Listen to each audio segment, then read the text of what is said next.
धर्म की मर्यादा को सिखाना, तो उसके लिए विश्लेषणात्मक क्षमता दिमाग की चाहिए होती है। और हंस की विशेषता है कि दूध का दूध और पानी का पानी, नीर क्षीर विवेक।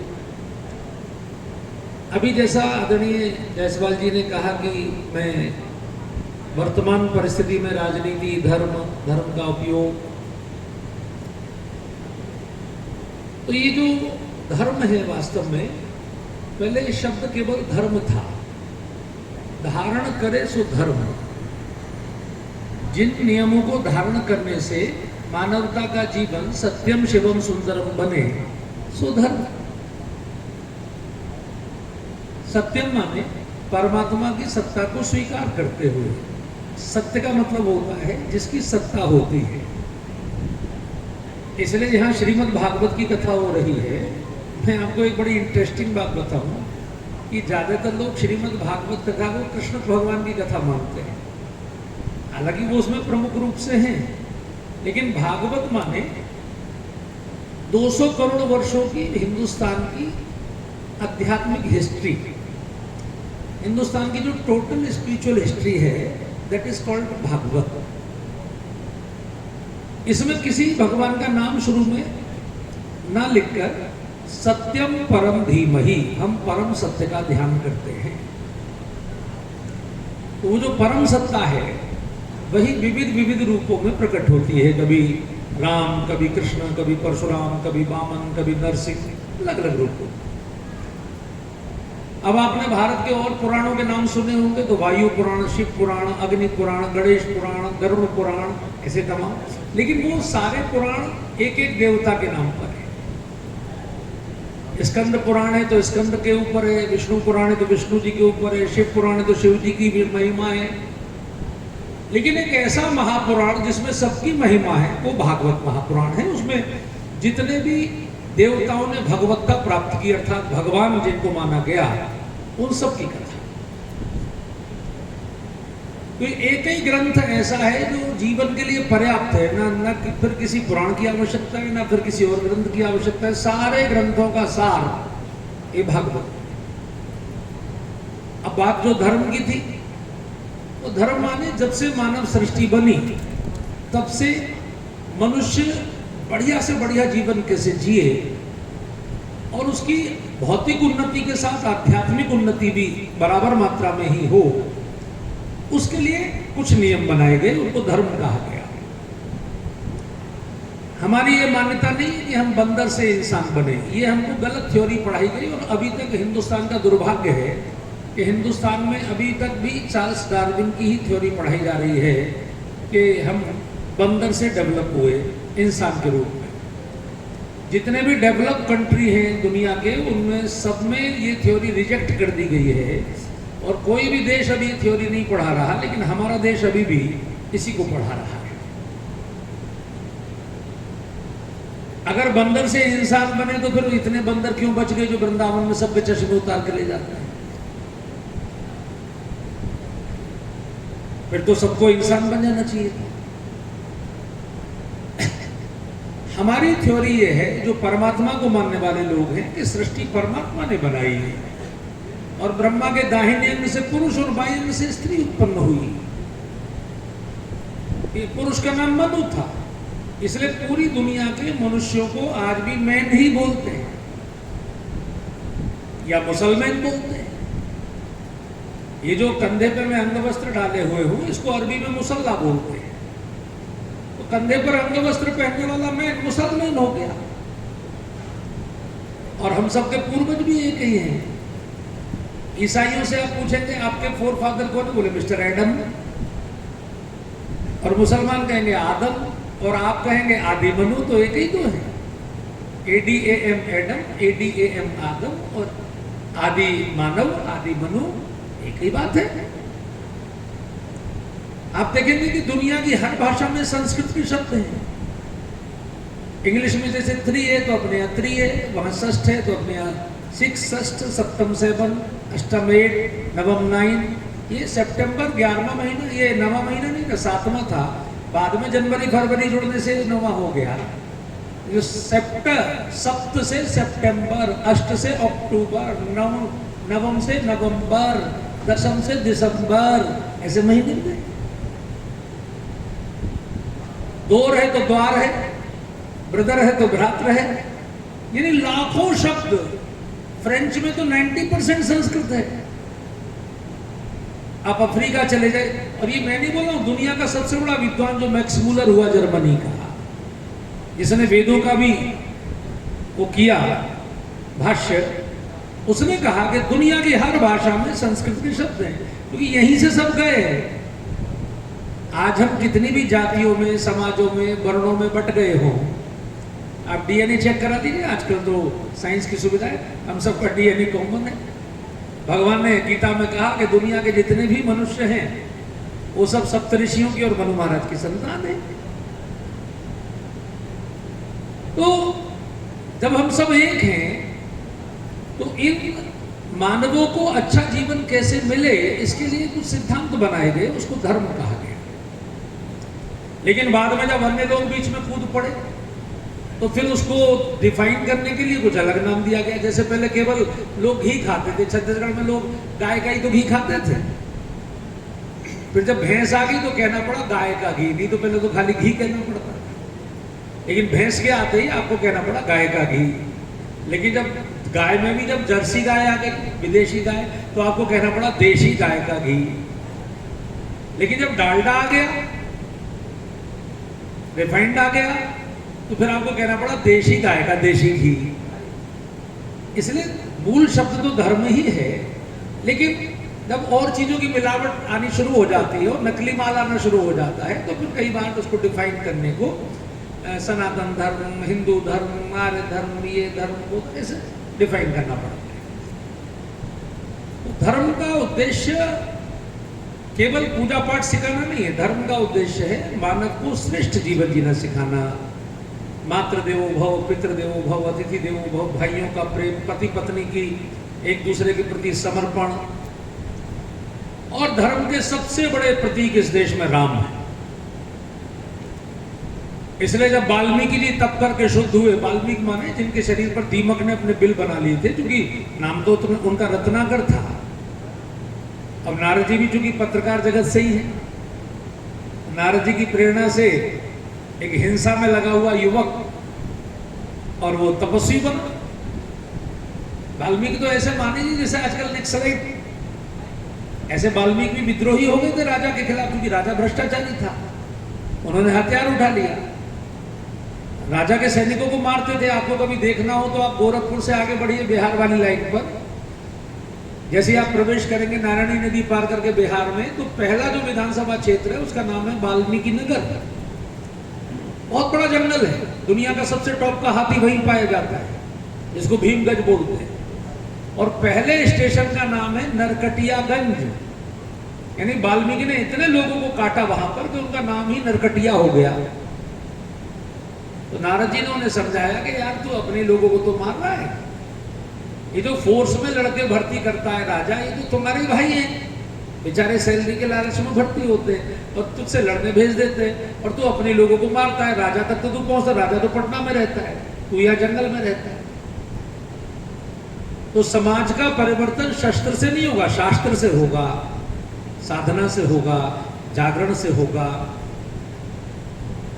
तो नारद जी ने उनको मंत्र दिया राम, उन्होंने कहा मुझ पर राम नहीं जपा जाएगा, मुझ पर तो मारना आता है। बोले मार मार जप, मार का उल्टा राम, मरा मरा मरा मरा मरा मरा, ऐसे वाल्मीकि भय ब्रह्म समाना।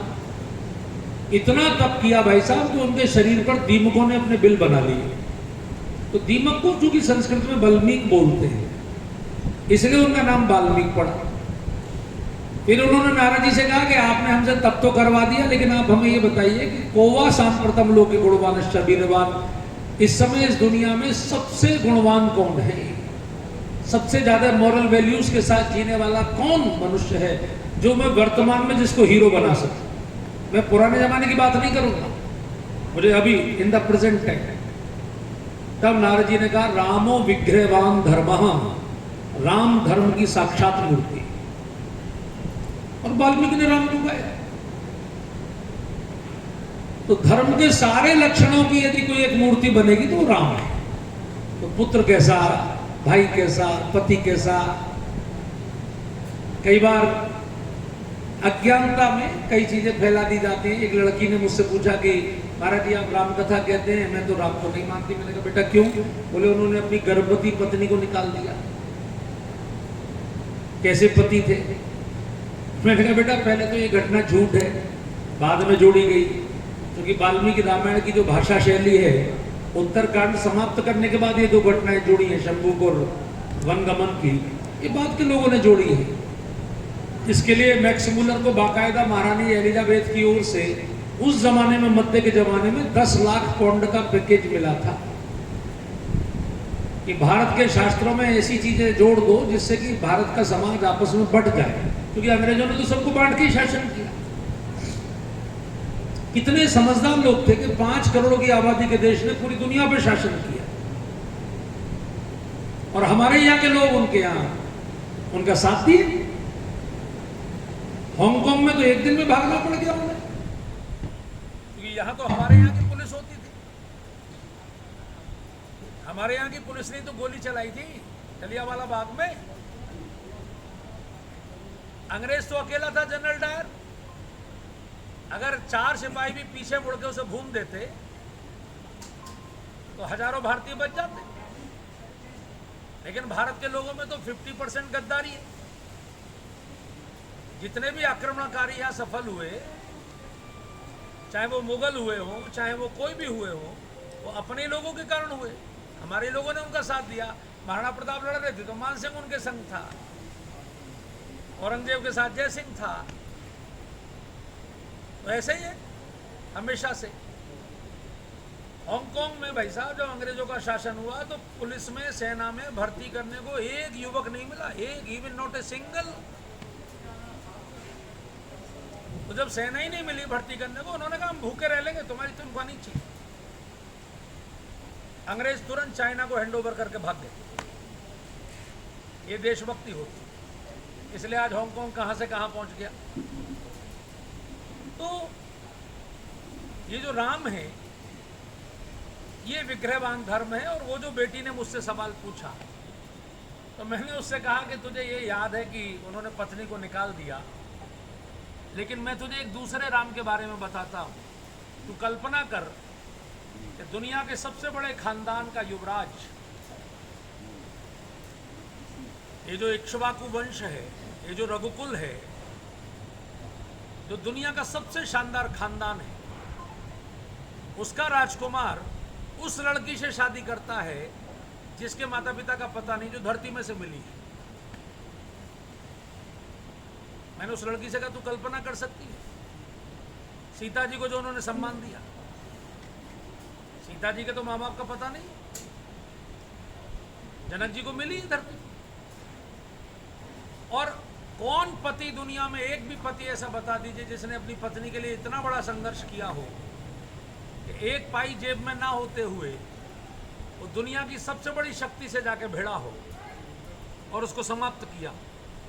जिसने अपनी एक जरा सा ताजमहल बना दिया, वो भी अपने हमारे लोगों के टैक्स से, वो भी हमारे कारीगरों के हाथ कटवा के। तो लोगों ने कहा ये मोहब्बत की निशानी है, जबकि नूरजहां तो शाहजहां की सैकड़ों पत्नियों में से एक थी। लेकिन प्यार की असली निशानी देखनी हो तो राम सेतु है, अपनी पत्नी को मुक्त कराने के लिए जो सागर को भी बांध सकता है। तो वो लड़की बोली महाराज जी ऐसे तो हमने सोचा ही नहीं। मैंने कहा यही तो हमारा काम है, हमारा धंधा ही है ऐसे सोचना। ठीक विषय समाज के सामने रखना यही पत्रकारिता का काम है, विश्लेषण करके ठीक वस्तु को समाज के सामने रखना तो समाज के लिए उपयोगी हो। तो राम राजनीति भी सिखाते हैं, राम नीति, प्रीति, परमार्थ, स्वार्थ सब सिखाते हैं। कितने बड़े राजनीतिज्ञ हैं कि विभीषण को युद्ध में नहीं उतारा उन्होंने जब तक मेघनाथ नहीं मर गया। वो जानते हैं कि रावण का भाई है, घुटने कभी भी पेट की ओर मुड़ जाएंगे, पता नहीं कब रावण से मिल जाए, उधर मिल गया तो हमारा सारा भेद दे देगा। इसलिए उसको युद्ध से अलग रहा। महाराज आपकी सुरक्षा की जिम्मेदारी हमारी, आप यहीं रहिए, यहीं से सलाह देते रहिए बस हम। और जब मेघनाथ मर गया तब युद्ध में उतारा। बोले अब तो रावण इसको देखेगा भी नहीं, अब तो इसलिए रावण का उसे देखते ही खून खौल गया। उसने कहा विभीषण पहले तुझे मारो। तो राजनीति भी सीखनी है तो राम सिखाते हैं, और कुछ भी सीखना हो तो हमारे शास्त्र सिखाते हैं। बाकी आप यहाँ मेरा प्रवचन सुनने तो आए नहीं, आपका कोई जिज्ञासा होगी तो मैं बोलूँगा। आप कहीं सुनने, मुख्य रूप से आपके सुनने आ रहे हैं। ठीक, माइक ले लें, माइक ऑन कर लें। अभी आया ऐसे देखो भैया, जो आपने कहा कि एक लड़की ने आपसे वो सवाल पूछा था, इस पे मन कई बार भटकता है। जब फादर बुल्के के कई शोध में ये साबित हो गया, बहुत सारे ज्ञानियों ने बात कह दी कि भगवान राम ने सीता जी को वनवास दिया ही नहीं। वाल्मीकि जी ने भी युद्धकांड के आखिरी में लिख दिया था कि इस तरह 11,000 वर्षों तक भगवान राम ने राज किया, रामायण समाप्त। उसके बाद जो लौकुश कांड लिखा गया उसकी मुखालिफत आप लोग क्यों नहीं करते कि इसको जनमानस के बीच में जाए कि सीता जी को वनवास नहीं हुआ था। मुझे लगता है कि आप लोगों से बड़ा माध्यम कोई नहीं हो सकता। हम लोग कर रहे हैं भाई साहब, हम अपनी हर कथा में इस विषय को रखते हैं। अब जो जितनी हमारी रीच है, जितना हमारा क्षमता है, जैसे अभी डॉक्टर कुमार विश्वास जी ने भी अपने अपने नाम शुरू किया है, उनको भी हमने निवेदन किया तो बहुत दमदारी के साथ वो भी इस विषय को रख रहे हैं। और धीरे धीरे सभी वक्ताओं ने लगभग शुरू किया, अभी धीरे धीरे काउंटर हो जाएगा। एक जिज्ञासा और थी मन में, गया जी जाते हैं, हम भी पिछले वर्ष गए थे। गौतम बुद्ध को जहाँ पे बोध प्राप्त हुआ, जिस कर्मकांड के विरोध में वो सारी जिंदगी संघर्ष करते रहे, उनके उस बोध गया मंदिर की 3 तरफ वही कर्मकांड ही होता है। और वहाँ जब बौद्धिस्टों से बात की जाती है, मैंने जिज्ञासा बस पत्रकार होने के नाते 2 लोगों से हल्की फुल्की चर्चा की तो उन्होंने कोई जवाब नहीं दिया, हंस के टाल गए। इसको किस रूप में देखा जाए? मैंने बुद्ध को बहुत श्रद्धा से पढ़ा। बुद्ध पर सबसे अच्छी उनकी जो पुस्तक लिखी है वो वियतनाम की जो सेंट्रल यूनिवर्सिटी है, वहाँ के जो वाइस चांसलर हैं, उनकी पुस्तक बहुत प्रामाणिक है। वो भारतीय नहीं है, वियतनाम में है, लेकिन उन्होंने चूँकि वियतनाम में, थाईलैंड में, यहाँ सब बौद्ध ही हैं और वहाँ के बौद्ध प्रतिक्रिया में नहीं बने हैं। वो बड़े सरल लोग हैं। वो राम जी को अपना भगवान मानते हैं, बुद्ध को अपना गुरु मानते हैं। क्योंकि मैं कंबोडिया भी कथा करके आया, वियतनाम भी गया, थाईलैंड में भी गया, तो वहाँ राम भी मिलेंगे आपको और बुद्ध भी मिलेंगे। बुद्ध की जो जीवनी जब आप पढ़ेंगे टोटल, तो एक पॉइंट पर वो शंकराचार्य ने जब शास्त्रार्थ में उनके आचार्य को हराया तो मूल पॉइंट ये था कि उन्होंने कहा भी आत्मा नहीं होती, शून्य में से आप उत्पन्न होते हैं, शून्य में विलीन हो जाते हैं। यानी आप केवल शरीर हैं, उत्पन्न हुए और मर गए। लेकिन बीच बीच में जो बुद्ध की जातक कथाएं हैं, उसमें वो कहते हैं कि मैं पिछले जन्म में नाग बना था, मैं पिछले जन्म में बहेलिया बना था, मैं पिछले जन्म में ग्वाला बना था, मैं पिछले जन्म में एक हिरन भी बना था।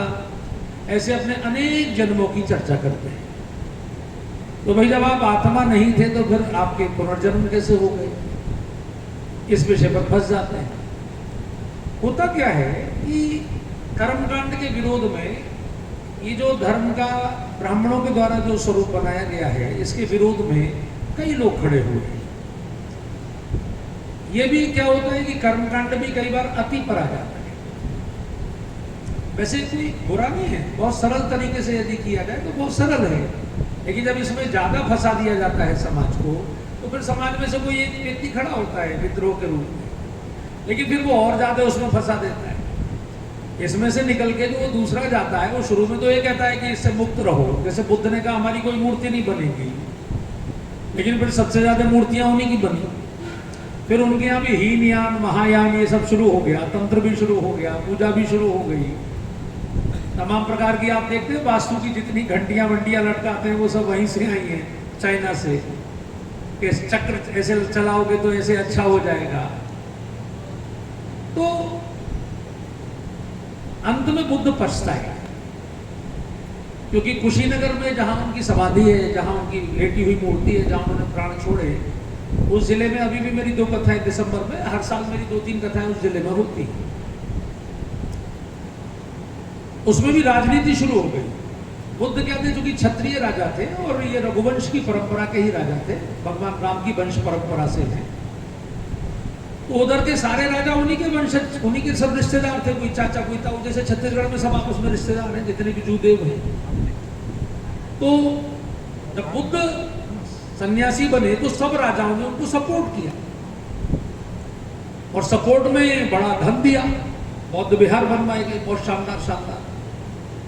अब जब मलाई जहां होती है, आप समझते हैं जहां वैभव होता है, फिर वहां जरा ज्यादा जनता दौड़ती है, तो काफी लोग बौद्ध हो गए।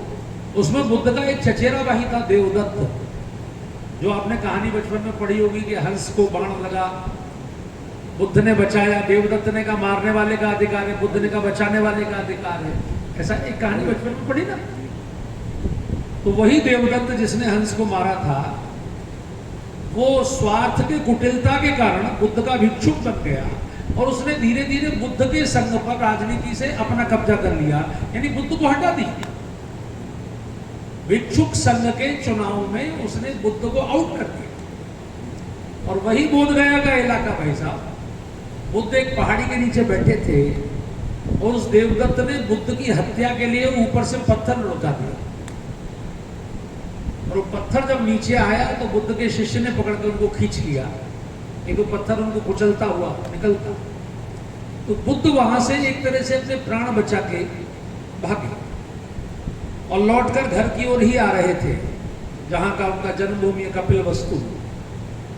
तो रास्ते में कुशीनगर, ये जो नाला बहता है उसको कुशीनारा बोलते हैं, वहां उन्होंने भिक्षा मांग के खाई, क्योंकि मांसाहार वो करते थे।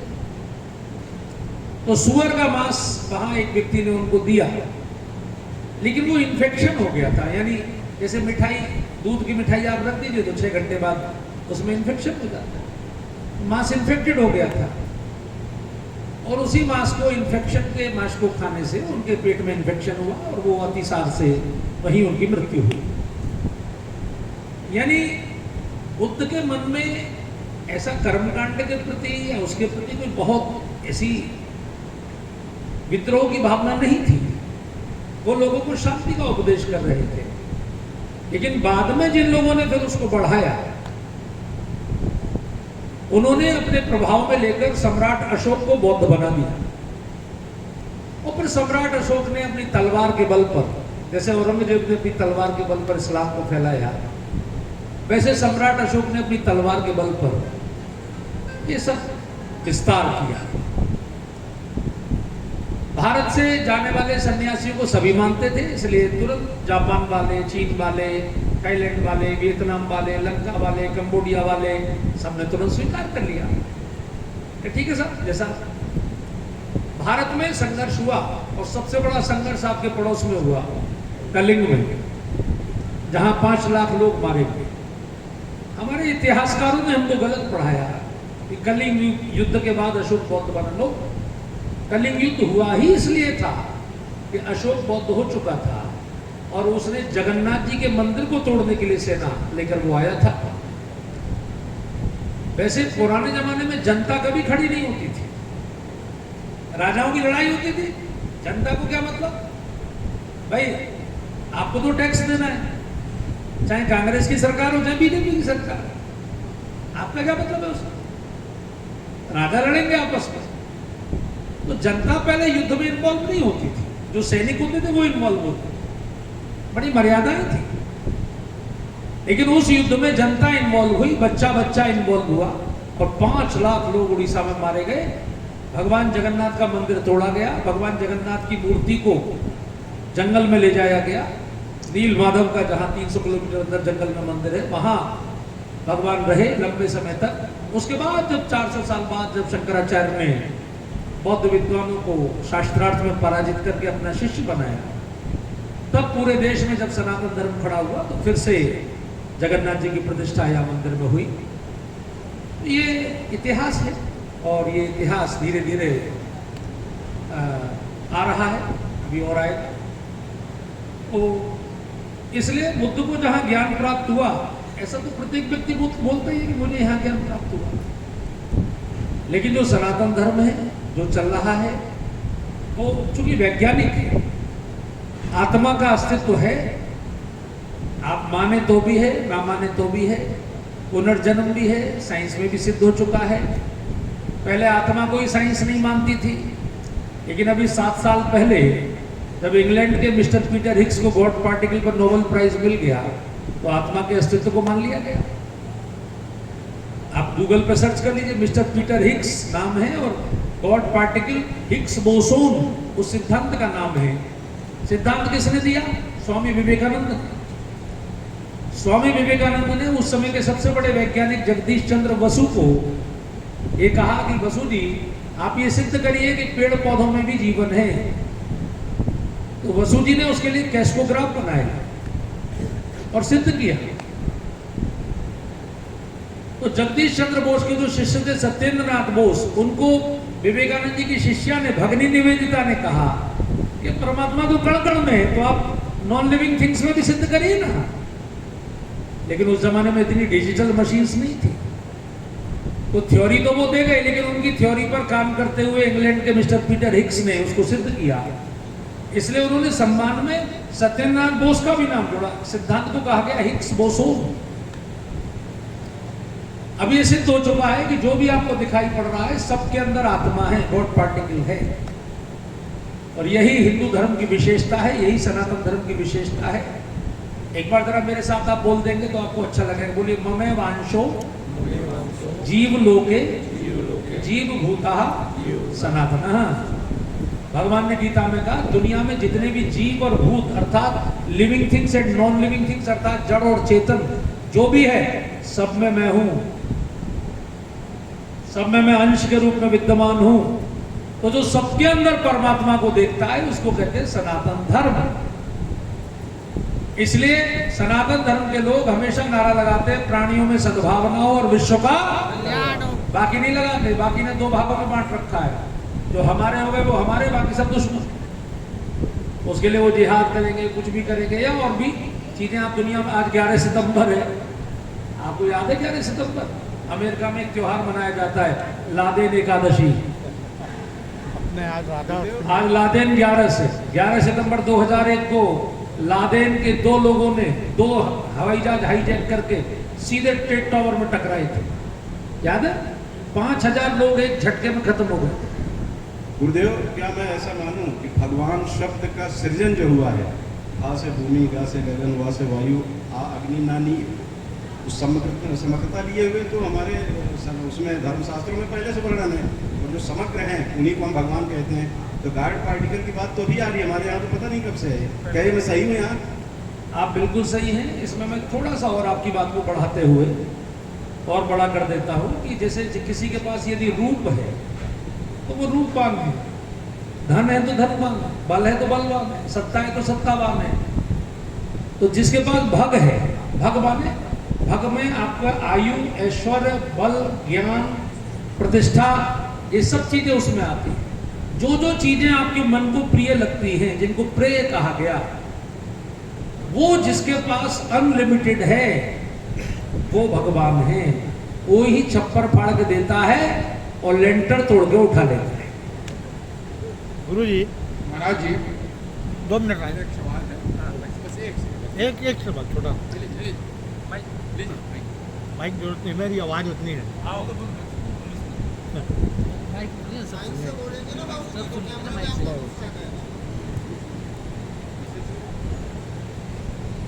अपना परिचय भी करा देंगे तो और अच्छा। श्रवण साहू, वंदे मातरम नृत्य।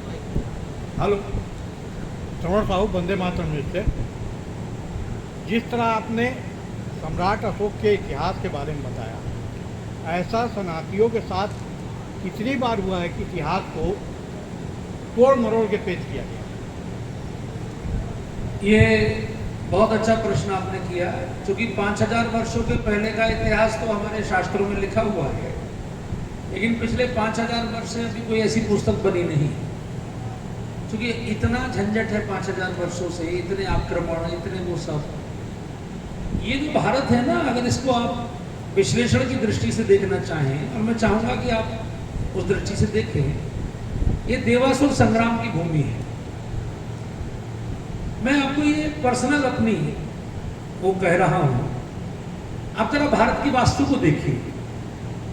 आप जब अपना घर बनाएंगे तो उसमें दक्षिण पश्चिम को ऊंचा रखेंगे और उत्तर पूर्व को नीचा रखेंगे। ये वास्तु का एक सामान्य सिद्धांत है। इसलिए भारत में जितने भी शहर बसे वो नदियों के दक्षिणी तट पर बसे, उत्तरी तट को खाली रखा गया। मथुरा देख लीजिए, दिल्ली देख लीजिए, प्रयाग देख लीजिए, कोई भी शहर, आप कलकत्ता देख लीजिए, सब नदियों के दक्षिणी तट पर बसे। लेकिन भारत की वास्तु को भगवान ने उल्टा बनाया जानबूझ के।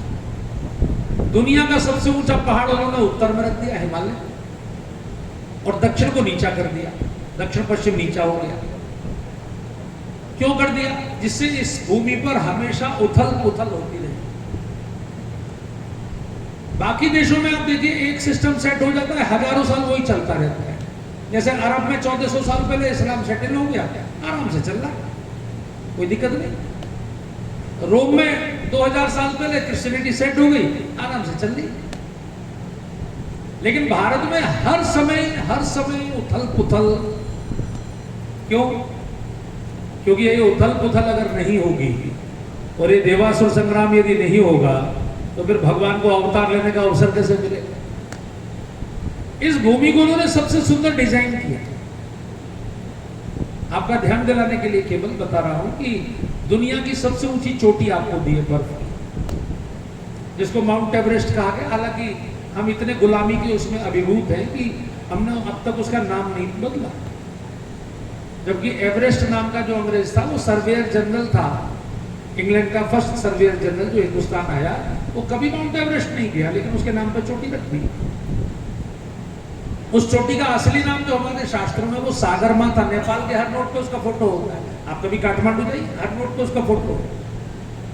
सागरमा था माने धरती माता का सबसे ऊंचा माथा। किसका माथा? भारत माता का माथा। 3 समुद्र भगवान ने भारत को दिए। बताइए मुझे, किसी और देश में 3 समुद्र हैं? बंगाल की खाड़ी, अरब सागर, हिंद महासागर। दुनिया की सबसे अधिक बारिश भगवान ने आपको दी चेरापूंजी, मेघालय, यानी शंकर जी का शिवालय, विद्या का विद्यालय, डॉक्टर का चिकित्सालय, मेघों का मेघालय आपको दे दिया। और दुनिया का सबसे बड़ा रेगिस्तान भी एक देश में आपको दिया, 2 लाख वर्ग किलोमीटर का थार का मरुस्थल। दुनिया की सर्वाधिक भाषाएं आपको दी, कोस कोस पर पानी, 5 कोस पर वाणी बदल जाती। 300 से अधिक भाषाएं, किसी भी देश में इतनी भाषाएं नहीं। और दुनिया के सबसे अधिक रूप रंग भी आपको दिए। पूरा यूरोप गोरा, पूरा अफ्रीका काला, पूरा चीन गोलमुंह का, पूरा जापान चपटा। आप अपनी प्रेस कॉन्फ्रेंस देख लीजिए, हर मॉडल का व्यक्ति बैठा है। पूरी दुनिया के सब देशों में जितने रूप रंग के लोग हैं वो सब यहाँ विद्यमान है। क्यों? क्योंकि यहाँ 6 ऋतुएं हैं। यहाँ सर्दी भी है, गर्मी भी है, बरसात भी है, हेमंत भी है, शरद भी है, बसंत भी है। ये 6 ऋतुएं किसी को नहीं दी।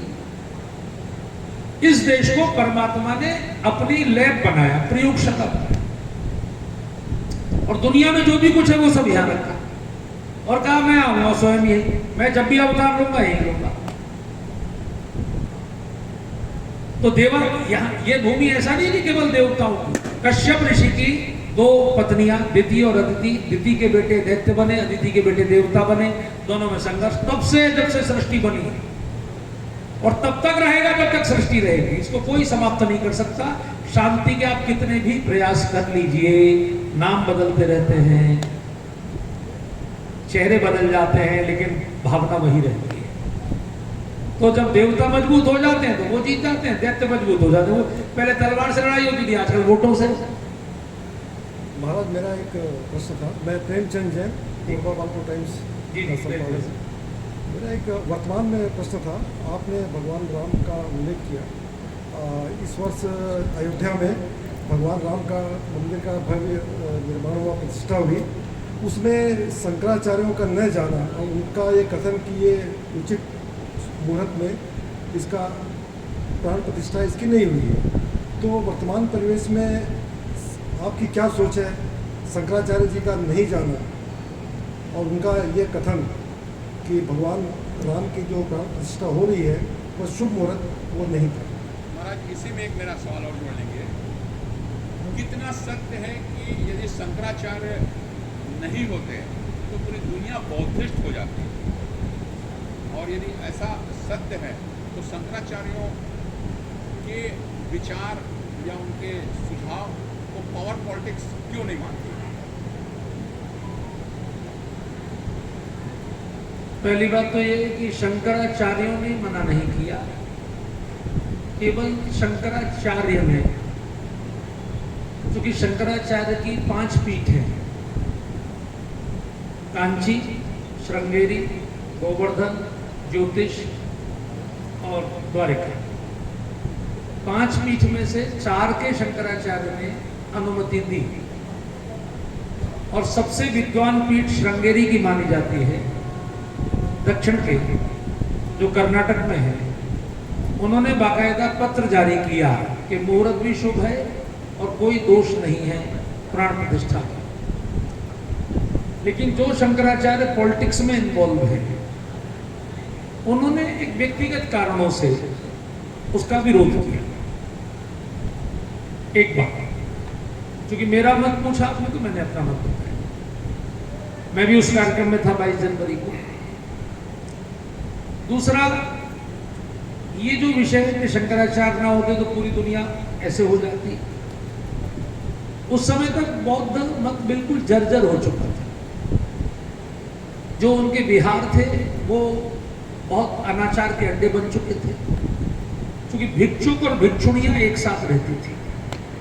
आग और पानी एक साथ रहेगा तो झंझट तो है ही है। अभी आप देख रहे हैं कैसा झंझट हो रहा है। तो किसी भी चीज को कोई भी दूसरी चीज नष्ट नहीं कर सकती जब तक उसमें स्वयं अंदर से, जैसे शेर को जंगल में कोई नहीं मार सकता, उसके शरीर में ही ऐसी जब बीमारी के कीटाणु उत्पन्न हो जाते हैं तभी वो मरता है।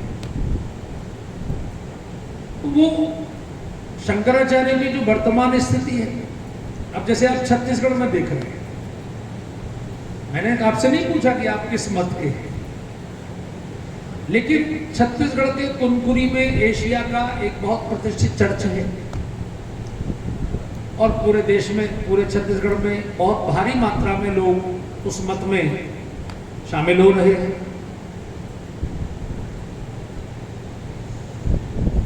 वो मत हिंदुस्तान की भूमिका तो नहीं है। हिंदुस्तान में किसी ने नाम नहीं सुना था लैंड, लेकिन यहाँ नागालैंड हो गया, यहाँ बोडोलैंड की मांग हो गई, यहाँ गोरखालैंड की मांग हो गई।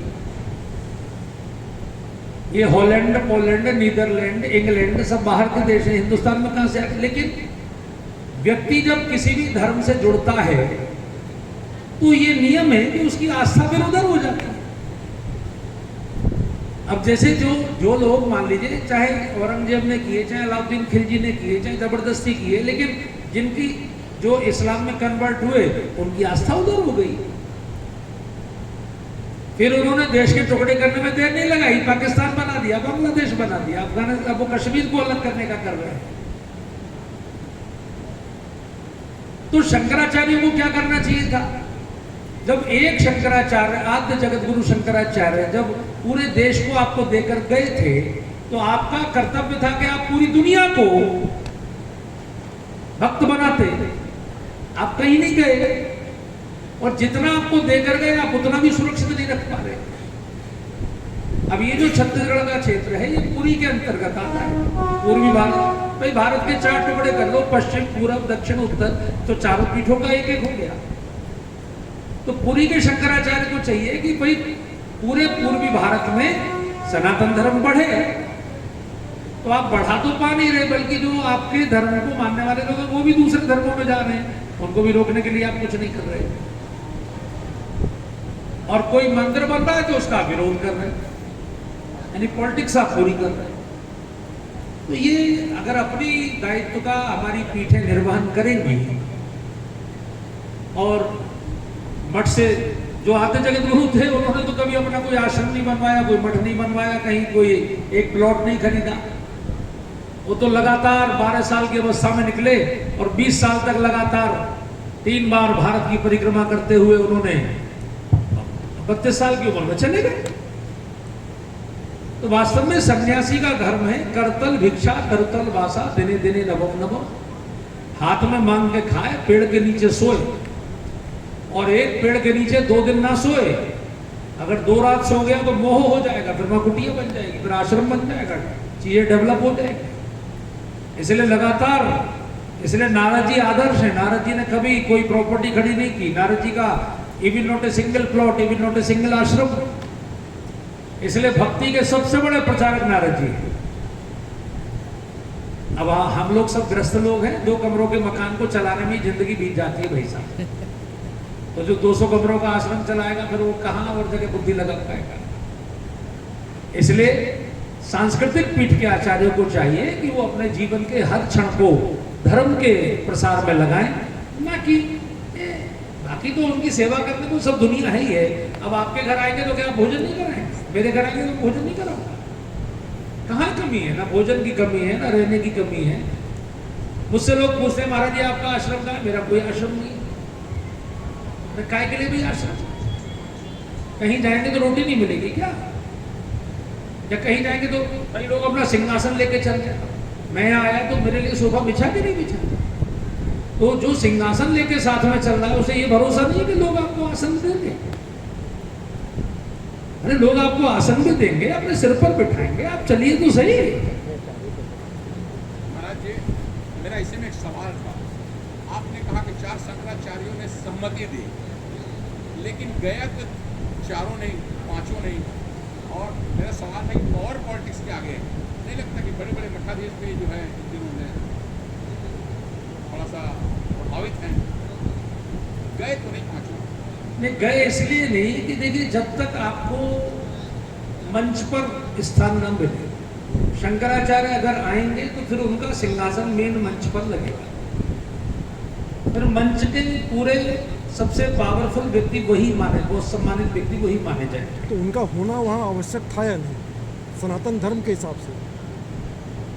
राम मंदिर का नहीं, वो तो भाई साहब किसी भी मंदिर की प्रतिष्ठा में ऐसा आवश्यक नहीं है कि वो उपस्थित हो। आपके यहाँ भी बड़े बड़े मंदिरों के स्थापनाएं होती हैं। फिर दूसरा, चूंकि आंदोलन में उनका कोई योगदान नहीं रहा, इसलिए भी जाने के लिए भी अंदर से हिम्मत चाहिए था।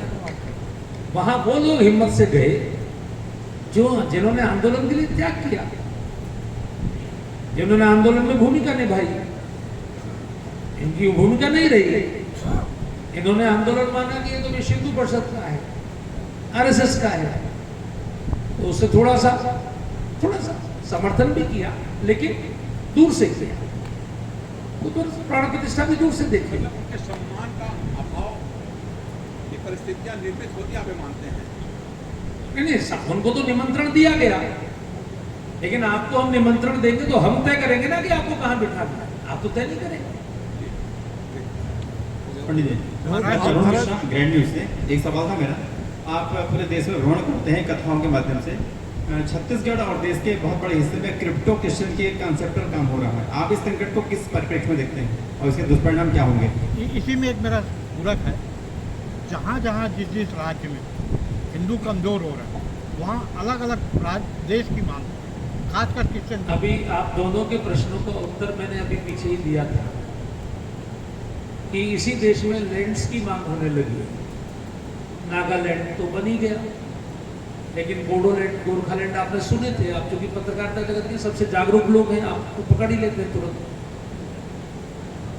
तो ये तो निश्चित मानिए कि जो हिस्सा इस देश की विचारधारा से कटेगा, वो देश से भी कटेगा। वहां मांग होगी अलग राष्ट्र बनने की, अलग राज्य बनने की। ये बहुत बड़ी मांग थी। वो तो बीच में कभी कभी ऐसी सरकारें आ जाती हैं जो काउंटर कर देती हैं। नहीं तो आंध्र प्रदेश से लेकर और कश्मीर तक माओवादियों का एक अलग सपना था कि पूरा हम उसको ऐसे कर लेंगे, लेकिन अभी नक्सलियों पर प्रहार है तो थोड़ा बचा हुआ है। तो ऐसे सब अपना अपना प्रयास कर रहे हैं। और मैंने आपको ये बता दिया कि देवासुर संग्राम की भूमि है। आसमान में 2 तारे हैं, ध्यान रखिएगा, एक शुक्राचार्य और एक बृहस्पति। बृहस्पति देवताओं के गुरु है, शुक्राचार्य देवताओं के गुरु है। यही सबसे तेज चमकने वाले तारे हैं। तो दोनों अपना अपना प्रयास करते हैं, दोनों गुरु। अब कौन गुरु अपने ज्यादा चेले तैयार कर ले, महाराज उसी की जगह हो जाता है। महाराज राम रहीम, आसाराम बापू, रामपाल, सौ काल ऐसे साधु संत जो अपने आप को भगवान, साधु संत जो भी बोलो, तो ऐसे लोगों से क्या सनातन धर्म का विपरीत प्रभाव नहीं पड़ता? तो आप लोग इस संदर्भ में क्या कुछ अब सोचते हैं, देखिए, क्या करते हैं? क्या होता है कि श्रद्धा को बहुत ठेस लगती है, लेकिन कौन सा ऐसा क्षेत्र है जीवन का जिसमें व्यक्ति का स्खलन नहीं होता? आप मेडिकल के क्षेत्र में चले जाए तो कितनी भयंकर, लोगों की जान की भी परवाह नहीं होती। अधिकतम पैसा कमाने के चक्कर में बहुत सारे हॉस्पिटल्स में जबरदस्ती ऑपरेशन, तमाम किडनी रैकेट, अभी कोलकाता का कांड आप देख ही रहे। डॉक्टर को भी लोग भगवान ही मानते थे और संतों को भी लोग भगवान ही मानते हैं। तो जो कलयुग में धन का लोभ है, ये किसी भी व्यक्ति की बुद्धि को भटका सकता है। इसलिए हमारे देश का एक नियम रहा कि हम शास्त्री के पीछे नहीं रहे, शास्त्र के पीछे थे। आज आप मेरा सम्मान कर रहे हैं, अगर मैं कल शास्त्र से अलग हटूंगा तो आप मेरा सम्मान नहीं करेंगे। सनातन धर्म की सीधी सीधी अपनी पॉलिसी है हमारे अनुयायियों की कि हम शास्त्र के साथ हैं, शास्त्री के साथ नहीं हैं। अगर मैंने गुरु दीक्षा भी ली है और मेरा गुरु यदि पाप के मार्ग पे जाएगा तो वास्तविक गुरु शंकर जी हैं। ये जो गुरु है ये शंकर जी का एक प्रतिनिधि है, ये भटक गया तो ये हटेगा। वास्तविक तो शंकर जी हैं। गुरु ब्रह्मा पर ब्रह्म, गुरु साक्षात पर ब्रह्म, तो परमात्मा ही गुरु है, शास्त्र ही गुरु है। इसलिए क्या फर्क पड़ा? आप देखिए धर्म पर क्या फर्क पड़ा?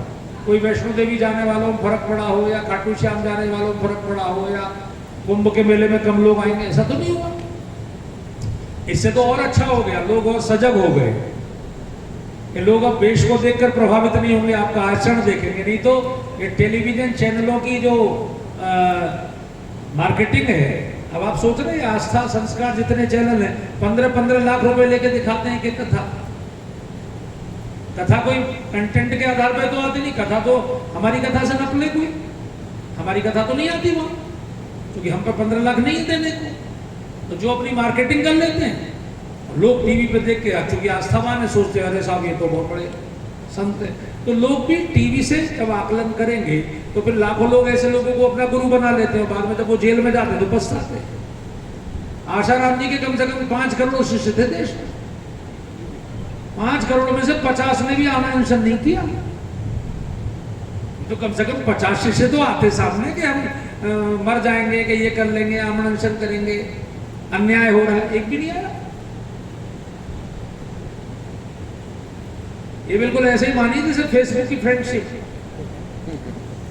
नहीं तो गुरु गोविंद सिंह जी ने धर्म की रक्षा के लिए मांगे थे 5, बोले 5 चाहिए, 5 आ गए उठ के। गुरु जी ने 5 की गर्दन काटी, पर्दे के पीछे ले जाकर। काटी नहीं थी, परीक्षा ली थी, बाद में 5 को लेकर आए। लेकिन ऐसे तो लोग निकले जो गुरु के आदेश पर सिर देने को तैयार है। तो ऐसे जब फर्जी गुरु होते तो फर्जी चेले होते। महाराज, मैं नीलम प्रवासी न्यूज से। अभी आपने कहा कि पार्ट ऑफ गॉड, आत्मा सोल होती है, सिद्ध हो गया है। तो हमारे सनातन में ही 2 अलग अलग जगह पे विरोधाभास है आत्मा को लेकर। भगवत गीता में कहा गया है कि आत्मा को ना आग जला सकती है, ना तलवार काट सकती है, ना हवा सुखा सकती है। लेकिन जब आदमी मरता है तो ये कहा जाता है कि आपके कर्मों के हिसाब से आपके आत्मा को फल मिलेगा।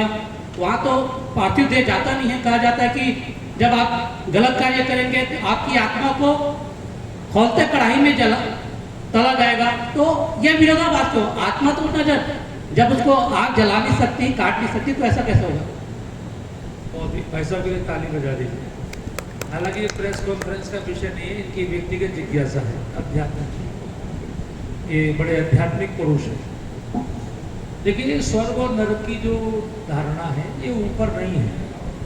ये आत्मा को एक शरीर दिया जाता है और उसके द्वारा फिर वो ये सब भोगता है। भोगना शरीर को ही है। तो प्रेत भी एक प्रकार का शरीर होता है, प्रेत भी एक प्रकार की योनि, इसलिए प्रेत को एक योनि कहा गया है। तो जैसे आप देखते हैं ना, अभी किसी का एक्सीडेंट, जैसे अस्पताल में चले जाइए, कितने लोग कष्ट झेल रहे हैं, वो क्या है?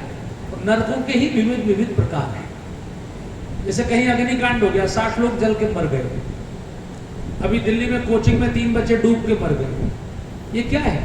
ये वही नरक है जो आपको बताया गया कि आपके कर्मों के फल के अनुसार आपकी आत्मा को ऐसे ऐसे कष्ट भोगने पड़ेंगे।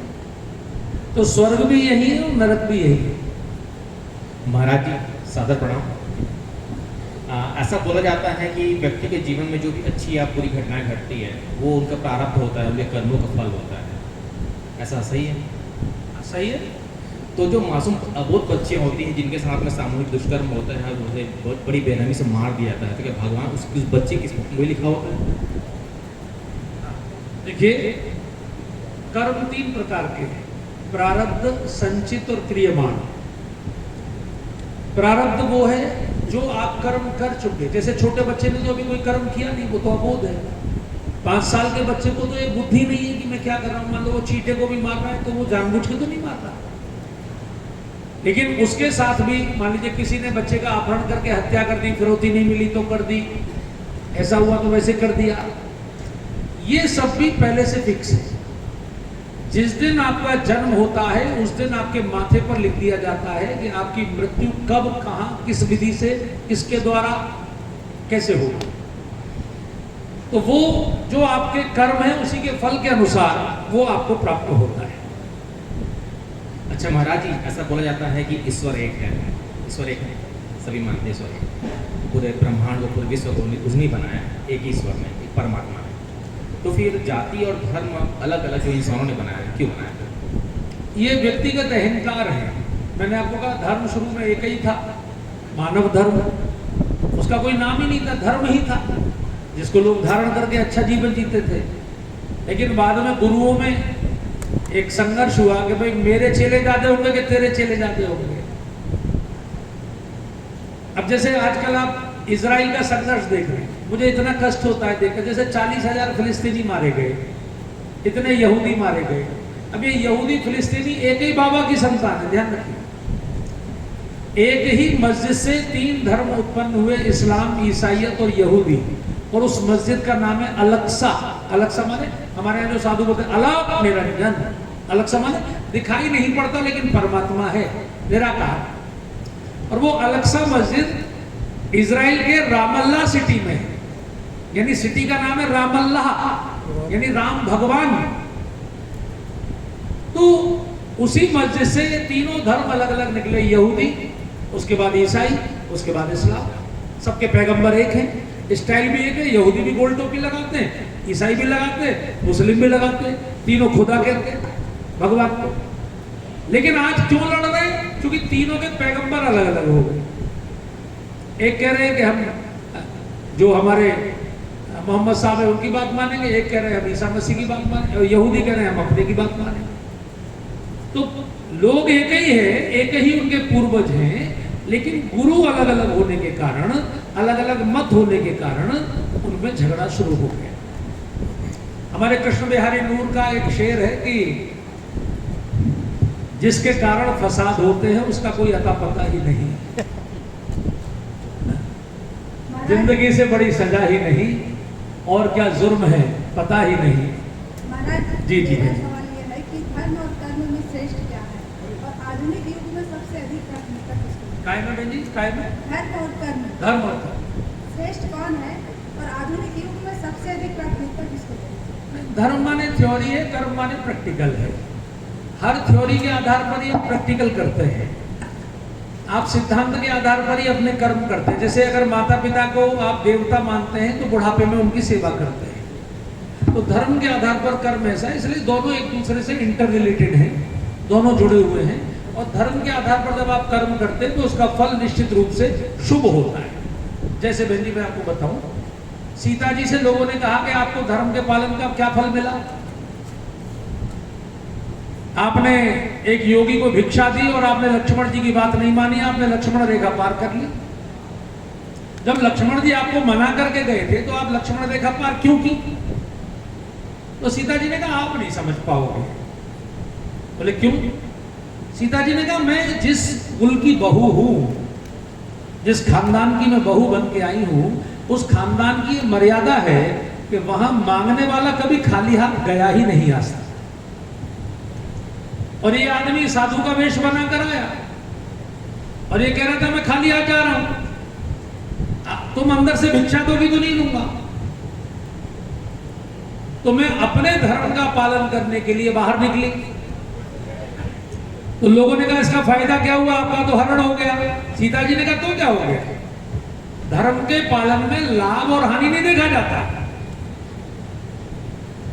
पद्मावती ने 16,000 रानियों के साथ जौहर किया, उसने लाभ और हानि थोड़ी देखी। वो चाहती तो अलाउद्दीन की बेगम बनती, तो देश की मलिका बनती, पूरे देश की महारानी बनती। उसने लाभ हानि थोड़ी देखी, उसने अपने धर्म का पालन किया। सीता जी ने कहा मैंने अपने धर्म का पालन किया, आप देखना धर्मो रक्षति रक्षिता, रावण अपने कुल के साथ नष्ट होगा। और रावण हुआ। ये धर्म का पालन। महाराज जी, महाराज मेरी एक जिज्ञासा थी कि हमें पहले धार्मिक होना चाहिए या आध्यात्मिक, या दोनों? ये दोनों तो पहले आध्यात्मिक होना चाहिए या धार्मिक होना चाहिए? अध्यात्म और धर्म एक ही बात है। जब आप धर्म माने, फिर ध्यान रखिए, जब आप स्वयं को परमात्मा का अंश मानकर जीवन जीते हैं तो फिर आप धर्म को धारण करते हैं। तो आत्मा के अस्तित्व को मानना और आत्मा परमात्मा का अंश है ये मानकर जब आप जीवन जीते हैं तभी आप आध्यात्मिक हो पाते हैं। इसलिए धर्म अध्यात्म एक ही चीज है। क्या टाइम हो गया?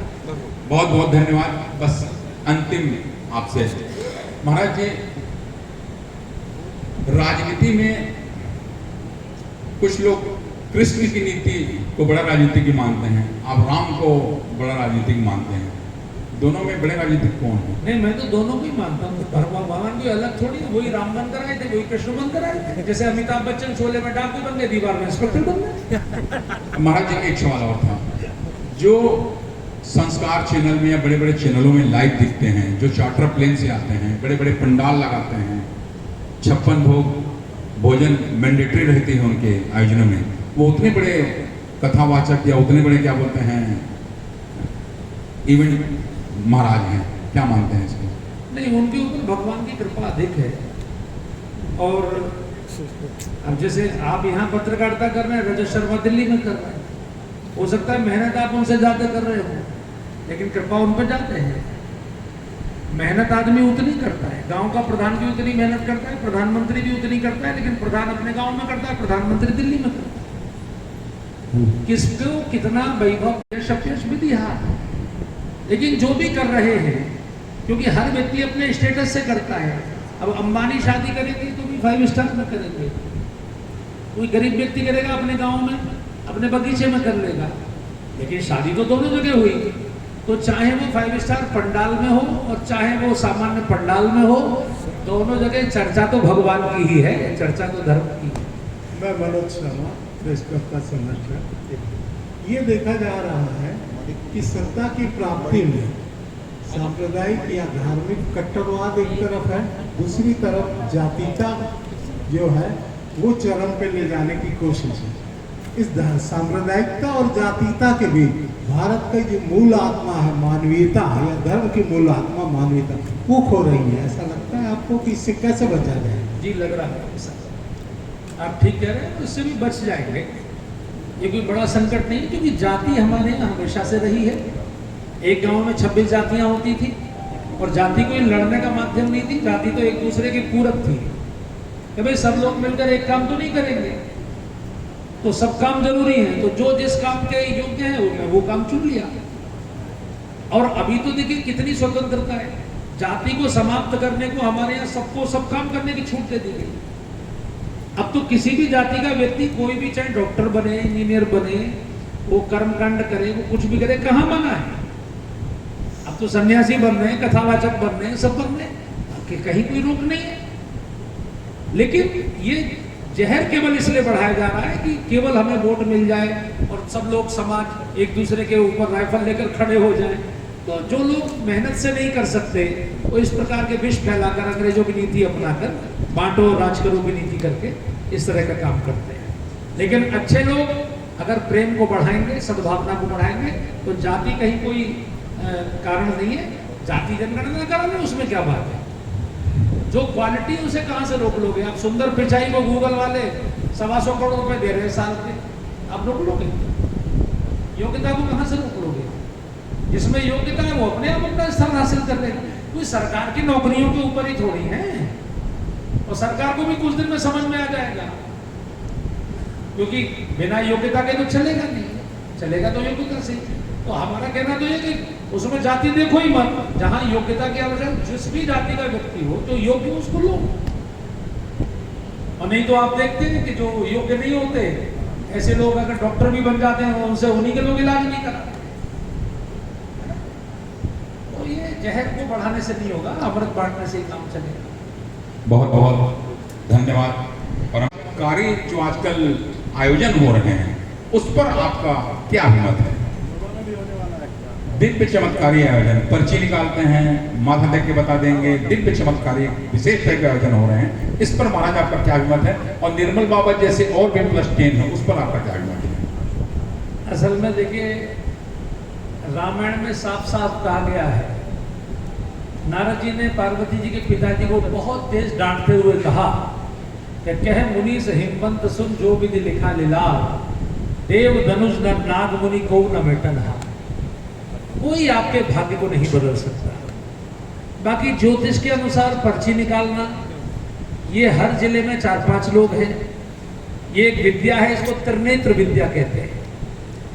कभी आपको मौका मिले तो महाराष्ट्र में कोल्हापुर में एक मठ है जिसका नाम कन्हेरी मठ है, आप गूगल पे सर्च कर सकते हैं। महाराष्ट्र का बहुत ही रेनाउंड मठ है वो, बड़ी इज्जत है महाराष्ट्र में उसकी। वहाँ के स्वामी जी IIM से MBA हैं।